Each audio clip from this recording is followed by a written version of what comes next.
x minus 3. Alright, we have been told to factorize this. So whenever you are factorizing polynomials, you're going to look for a value of x which you can substitute into here so that you get 0. Alright, so you're going to try. So let's try with x equals 1. Okay, we try with x equals 1. Alright, so I'm going to put it here. So 1 cubed plus 1 squared plus 1 minus 3, right? So 1 cubed is 1, plus 1 squared is 1, that's 2, plus 1, that is 3. So we'll get 3 minus 3, which gives us 0, all right? So we're going to say x minus 1 is a factor, because if you put x plus 1, that is going to be wrong, right? It has to be x minus 1, because remember, in the factor theorem, if you have to show that this is a factor, you are going to first have to equate this expression to 0, and when you equate this expression to 0, right, you are going to find that x equals 1, all right? So do not, usually people make a mistake there, right? You find that it's 1 here and right, oh, so x plus 1 is the factor. No, once you find the factor, just think of it like this. Once you find the factor, just give it the opposite sign, right? So x minus 1 is the factor. So now we're going to use long division to find the other factors, okay? So I'm going to say x minus 1 divided by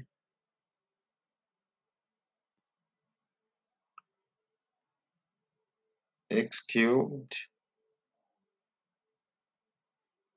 plus x squared plus x minus 3. All right.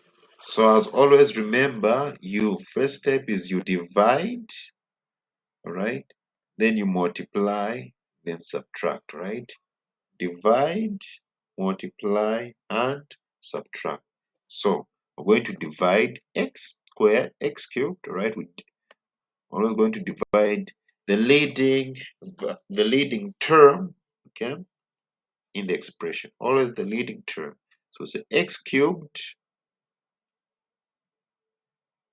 divided by x, that's going to give us x squared, all right? So I'm going to write here x squared. So we've done step 1, we've divided. Next we multiply x squared times x, that's x cubed, right? X squared minus 1, that's negative x squared, all right? We multiplied, now we subtract, okay? X cubed minus x cubed, that is 0, okay? That is 0, right? Then x minus negative x, that's going to give us 2x squared, right? X squared minus negative x squared, remember, negative and negative give us positive. So so that would be like x squared plus x squared, and you get 2x squared, right? 2x squared, right? X minus 0, that's x. So 2x squared plus x, right? Negative 3 minus 0, that gives us negative 3, right? So we repeat our process. We divide, all right? So we always divide the leading term, okay? We divide, so we're going to divide 2x squared here. So 2x squared divided by x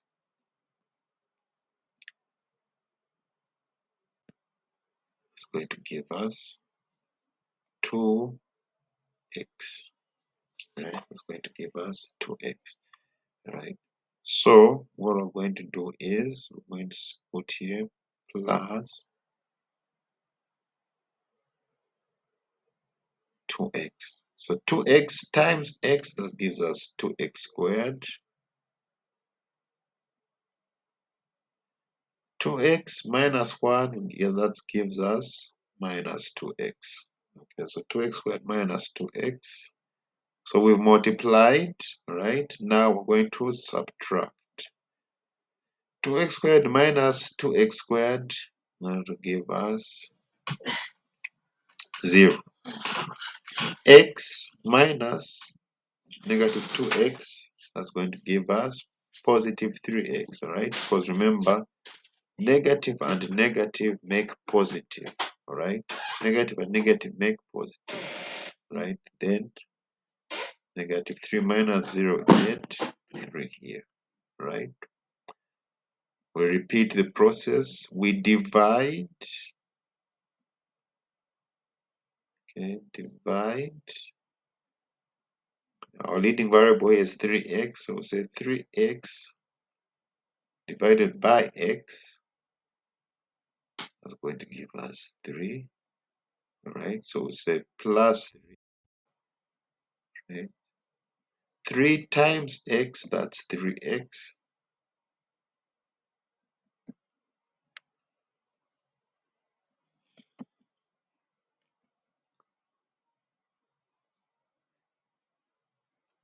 Okay, and 3 times negative 1, that's negative 3.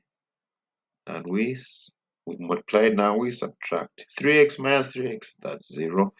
Negative 3 minus negative 3, right? This negative become positive, so it's negative 3 plus 3, that gives us 0, right? So this is our other factor, all right? This is our other factor, all right? So now, can we factorize this one any further? One check that you can use is, all right? One check that you can use also is b squared equal minus 4ac. This is called our discriminant, okay? So if it's less than 0, then you know you cannot factorize this. If it's greater than 0, you can factorize, right? So how do we get our b and our a and our c? We're going to look at our quadratic equation here, x squared plus 2x plus 3, okay? Now remember, we have let's remember the standard form of quadratic equations. We have ax squared plus bx plus 3. Oh, not 3, plus c. Sorry, plus c. All right. So from this, we can see that our a, which is the coefficient of x squared, all right, our a is 1. Our b, which is the coefficient of x, is 2, right? And our c, which is the constant, is 3, okay? So now what we can do is let's plug this into this expression here, b a squared minus 4ac. Let's see what we're going to get.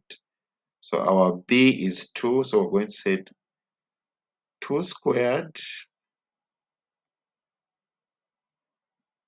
minus 4 times a is 1, 4 times 1 times 3, all right? So 2 squared is 4, right? So we have 4, right? Minus, all right? 4 times 3, that is 12. So we have 4 minus 12, and we get negative 8, right? And since it's less than 0, all right, it does not have real roots, so we cannot factorize this expression any further. All right, cannot factorize this expression any further. So our answer is going to be x minus 1, open brackets, x squared plus 2x plus 3.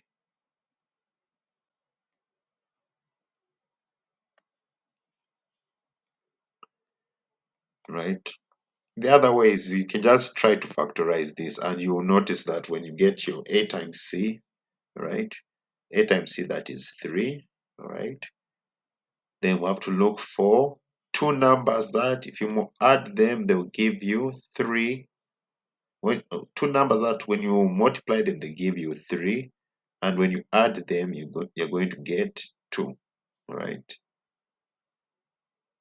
So if you try, let's say, -3 and 1, when you multiply, this is not going to give you a +3, right? You try, let's say, -3 and -1, that will give you +3. But when you add, all right, when you add -3 plus 1, you get -2, all right? And then we want a +2, all right? So you find you fail to factorize it, then you know that your answer just ends there.